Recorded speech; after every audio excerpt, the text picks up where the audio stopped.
recordando que la celda es la unidad de celda o esa cajita imaginaria que incorporaba dentro de ella a la molécula de proteína, ¿cierto? Entonces, aquí simplemente va a refinar los parámetros de celda. O sea, imagínense que yo tengo mi proteína y tengo una caja en la cual está esta proteína. Puede ser que la proteína esté un poquito desviada fuera de la caja. En este proceso de refinamiento, lo que va a hacer el programa es intentar colocar la proteína perfectamente en su totalidad dentro de esta cajita. Es un paso simple. Por ejemplo, para hacer ese refinamiento, el programa coge el patrón de difracción número 1 al 4 y del número 91 al número 94. Lo voy a dejar de manera automática como él lo ha hecho y voy a dar procesar. Entonces aquí, miren, observan que todos los puntos que han sido seleccionados en cada uno de los patrones de difracción están perfectamente dentro de la cajita, ¿sí? Entonces todos los puntos están perfectamente dentro de la cajita. ¿Por qué? Porque mi patrón de difracción es un patrón de difracción de buena calidad, ¿cierto? Ahora otro parámetro, por ejemplo, que ustedes pueden ir monitorando cuando hacen este procesamiento de refinamiento es que, miren, observen, la mosaicidad o el orden interno del cristal no ha sido alterado durante el proceso de refinamiento de la celda. Eso quiere decir que el refinamiento también ha sido exitoso. Ahora, aquí tenemos los parámetros de la celda iniciales y aquí tenemos los parámetros de la celda finales. Observamos que no ha sido alterado casi nada. ¿Por qué? Porque ya el primer resultado de parámetros de celda son muy buenos. ¿Ok? Ahora, el último paso utilizando este programa es algo que se llama integración de datos, ¿sí? Vengo aquí en integración de datos y ¿qué es lo que va a hacer el programa? Va a utilizar todos los patrones de difracción para crear un archivo llamado archivo MTZ. Antes utilizaba un grupo o uno o dos, ¿cierto? Y elegidos aleatoriamente. Ahora va a utilizar todos los patrones de difracción y transformarlos en un único archivo. Porque en el proceso de difracción, lo que nosotros obtenemos es el patrón de difracción y el patrón de difracción es la red recíproca de mi cristal, ¿correcto? Ahora, cada uno de estos puntos tiene una coordenada HKL, ¿cierto? Y con la coordenada HKL yo puedo definir cuál ha sido el grupo o la familia de planos que ha generado este punto. El programa, ¿qué es lo que va a hacer?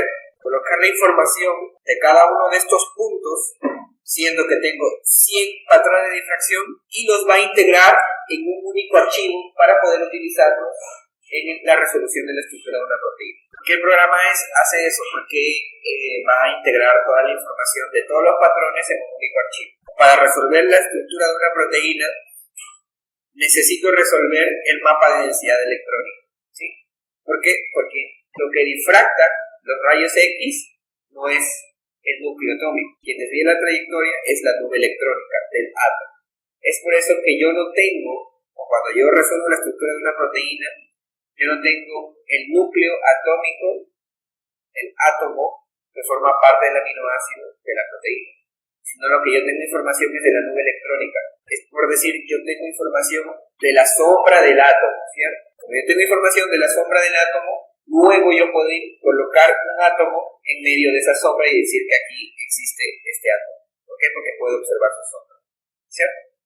A partir de eso voy construyendo un modelo. Es necesario obtener el mapa de densidad electrónica para poder construir el modelo de la estructura de mi proteína. Pero para reconstruir el mapa de densidad electrónica necesito dos cosas. Necesito la amplitud de la onda que ha sido difractada al chocar con el átomo. Necesito la amplitud de esa onda y necesito algo que se llama la fase de esa onda. Eso quiere decir el ángulo con el cual ha sido desviado. No sé si recuerdan que yo hice ayer un esquema en donde tenía un punto inicial que sería la fuente de rayos X, en medio tengo una molécula, un átomo, y luego tengo un punto final que es el cual ha sido difractado el átomo. Entonces, si yo trazo aquí un plano, tengo fuente inicial de rayos X, choca con el átomo y difracta. el ángulo con el cual ha sido desviado, la trayectoria de ese rayo para generar el vector, la onda difractada, ese ángulo que cambia la trayectoria se llama la fase. Entonces yo necesito amplitud de la onda y fase de la onda reflejada para poder construir el mapa de densidad electrónica y poder construir por ende la estructura de mi proteína, ¿cierto? Entonces, en el experimento de difracción yo estoy obteniendo unos puntos y estos puntos, como vemos, son más intensos o menos intensos, ¿cierto? Entonces, lo que yo estoy obteniendo en el proceso o en el experimento de difracción simplemente es intensidad de puntos. Yo tengo intensidad, pero me dices que necesito amplitudes y fases para poder resolver la estructura de una proteína. Entonces, ¿qué hago? ¿Será que no tengo los datos? Lo que realizan los programas de cristalografía es, a través de la intensidad de cada uno de estos puntos, él va a extraer la información de la amplitud de la onda que generaron estos puntos. ¿Okay? Entonces, en el experimento de difracción, yo tengo intensidad de puntos, pero a partir de esta intensidad de puntos, obtengo información de las amplitudes de las ondas que generaron estos puntos. Muy bien, Diego, entonces ya, a partir del patrón de difracción, entonces puedo obtener las amplitudes de la onda, sí. Y las fases.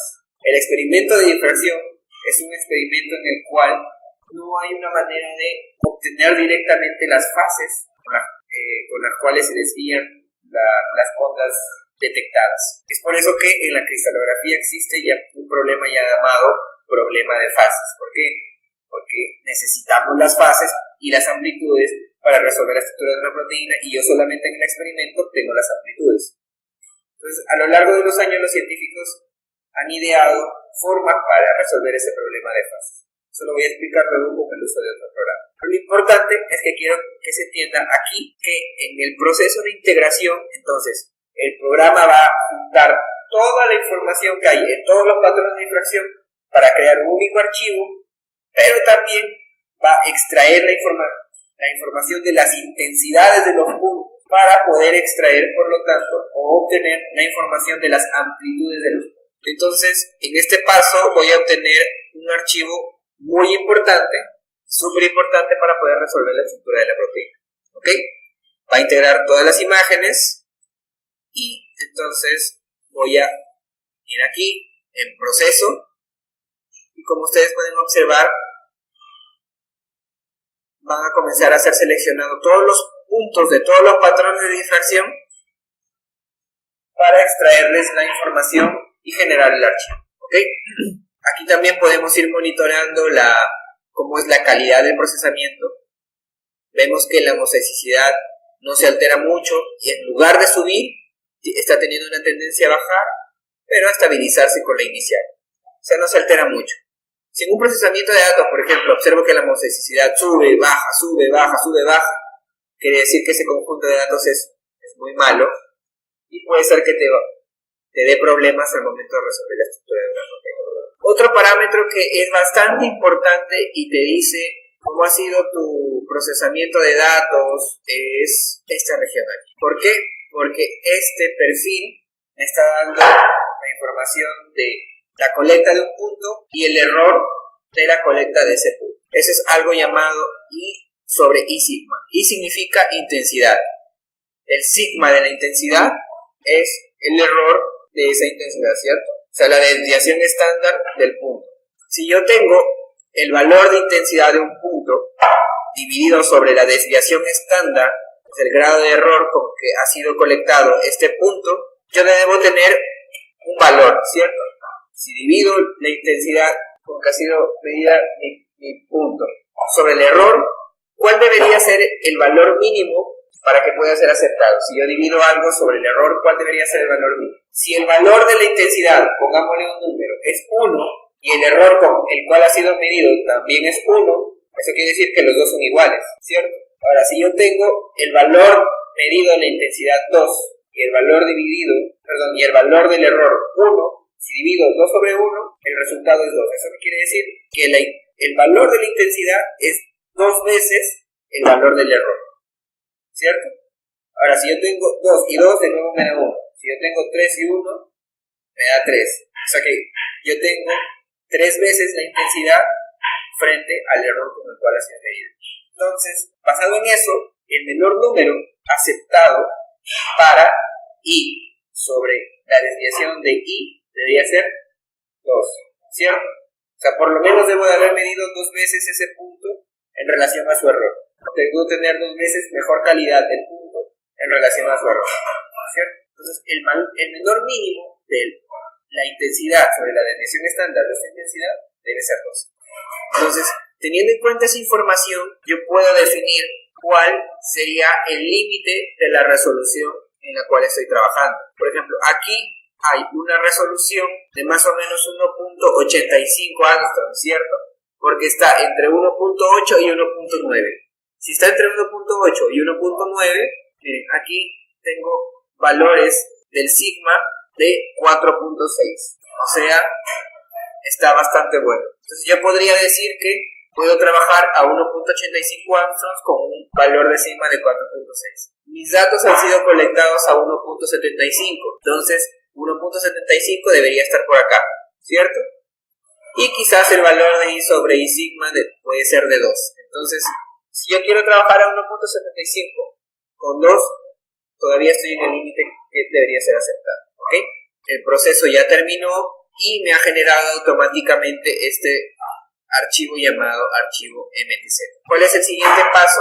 Vamos a utilizar un programa llamado IMLESS. Entonces, primer programa iMotion, segundo programa IMLESS. Entonces, aquí en el programa IMLESS, lo que voy a hacer es colocarle el nombre de lo que estoy haciendo. Y voy a colocar lisosima a 1.75 angstroms, ¿cierto? Porque estoy trabajando con lisosima a 1.75 angstroms. ¿Qué es lo que va a hacer este programa? Este programa te va a dar los valores estadísticos de tu colecta de datos. O sea, existen ciertos parámetros que tienen que ser evaluados para que puedas continuar con la resolución de la estructura. Y estos parámetros normalmente son parámetros de calidad y tienen un valor estadístico, un valor mínimo. Entonces, si yo te digo, por ejemplo, el valor mínimo del sigma es 2, tú tienes que evaluar el valor del sigma que sea mínimo 2. Este programa o este proceso se llama escalonamiento de datos. ¿Por qué? Porque el programa me va a permitir observar en diferentes rangos de resolución cuáles son esos valores estadísticos. O sea, me va a escalar en cada uno de los valores de resolución estos valores estadísticos. Por ejemplo, a 1.75 el sigma es 2, a 1.80 el sigma es 3, a 2 angstroms el sigma es 5, una cosa así. Entonces, tú tienes que al final buscar en cuál rango de resolución todos los valores estadísticos más importantes que están dentro de los rangos mínimos con los cuales debes de trabajar.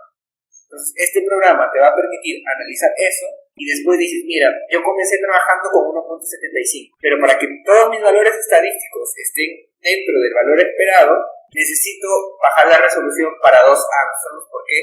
Porque si trabajo a 1.75, por más que tenga más resolución, la calidad de mi trabajo no va a ser buena.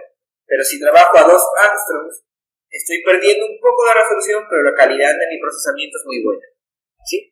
Entonces, es por eso que es importante este paso que se llama escalonamiento de datos utilizando un programa IMLESS. Además de esto, el programa me va a permitir escoger el grupo espacial específico de mi proteína. ¿Por qué? Porque recuerdan cuando utilicé el programa iMotion, el grupo espacial era un grupo espacial P4, ¿cierto? Pero dentro del grupo espacial P4 puede estar P4-3, P4-2-2, P4-3-2, P4-3-2-2-1. O sea, existe un número de grupos espaciales que pueden estar integrados al grupo P4. Lo que yo necesito hallar es cuál es el grupo espacial específico para mi proteína. Aquí, por lo tanto, me va a dar la información precisa del grupo espacial. Entonces, ¿qué es lo que le voy a proporcionar al programa? Le voy a proporcionar al programa el archivo MTZ que he obtenido anteriormente. Entonces, vengo aquí, hago clic y dentro de la carpeta que he creado está mi archivo MTZ, ¿correcto? Lo selecciono, ok, automáticamente él va a utilizar mi archivo MTZ para generar otro archivo MTZ, pero escalado. Entonces, esto va a ser generado y el límite de resolución va a ser 1.75 años, ¿ok? Entonces, él va a trabajar como límite máximo 1.75. Ahora, otro parámetro que es importante seleccionar durante la reducción de datos es esto. ¿Ve? Yo ya seleccioné esta opción. ¿Esta opción qué significa? De que todos los valores, toda la información de intensidades, de amplitudes presentes en el archivo MTZ, el 5% de esa información se va a extraer y se va a guardar en una columna separada al 95% de la información del patrón de difracción. Es decir, del 100%, el 95% lo coloco en una columna, el 5% lo coloco en otra columna. ¿Por qué?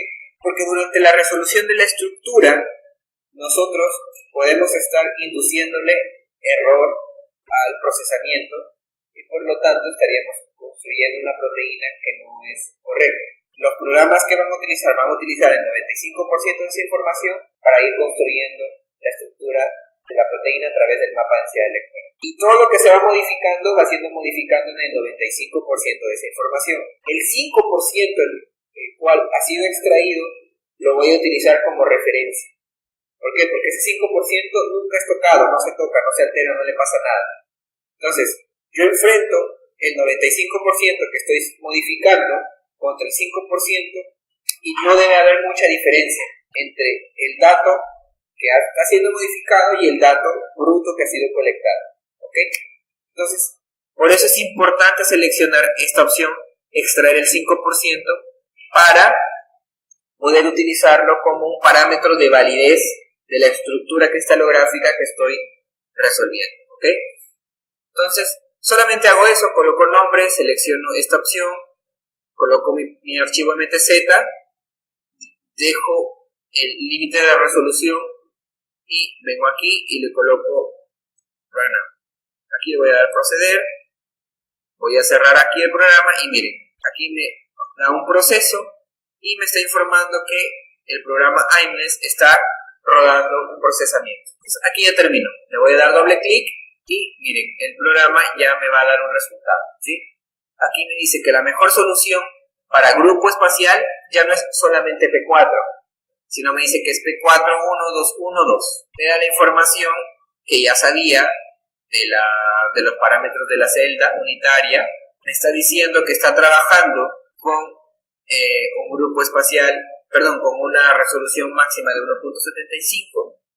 Y bueno, voy a analizar esta tabla que es el resultado final, ¿sí? Entonces aquí tengo un número de parámetros estadísticos, no voy a analizarlos todos, sino voy a seleccionar los más importantes. Aquí tengo un análisis estadístico de todos estos parámetros en la capa de resolución total, juntando todas, la capa de resolución interna y la capa de resolución externa, que significaría la de más alta resolución, ¿sí? O sea, aquí sería todas las fracciones de resolución que analiza el programa. Aquí sería solo las de menor resolución, porque como ven, aquí está desde 9 a 39 angstroms, y aquí estaría la información de las capas de más elevada o de alta resolución, ¿no? Va de 1.75 a 1.79. Entonces lo que yo voy a analizar es esta de aquí. Ahora, ¿qué valores voy a tomar en cuenta? ¿Cuáles son los principales? Primero, el valor de I sobre I sigma, que es lo que ya había comentado. ¿Cuál es el valor mínimo? 2, ¿cierto? Es el valor de la intensidad dividido por el error con el cual ha sido medido la intensidad. Entonces, observamos que para 1.75 está a 5.3. Perfecto. Buenas. El segundo valor a ser observado es el valor de la correlación. ¿Se sabe qué significa correlación? La correlación media. Como su nombre lo dice, es el valor de correlación media. Si el valor de correlación media es 100%, lo mínimo que yo tengo, o lo mínimo que yo debo aceptar como correlación media es, si es la mitad, 50%, ¿cierto? Entonces, el mínimo valor de correlación media, conocido como CC medio, debería ser 50%, o 0.5. Para la mejor resolución tengo 0.96. 96%, más que bueno. Ahora viene el segundo dato que se llama completeza o completeness. Esta completeza, ¿qué significa? Significa cuán completo han sido colectados los datos. ¿Esto qué quiere decir? Tengo mi proteína como si fuera una esfera, ¿sí? Entonces, de esta esfera, el conjunto de datos que yo he colectado, en esa resolución puedo construir el 70% de la esfera, o puedo construir el 90% de la esfera, o puedo construir el 100% o el 50% de la esfera. Entonces, el valor de completeness o de completeza es muy importante, ¿cierto? Porque me va a determinar cuánto de la molécula que estoy queriendo resolver puedo resolver. Entonces, lo ideal sería el 100%. El mínimo es 60%. Aquí estoy teniendo 74%.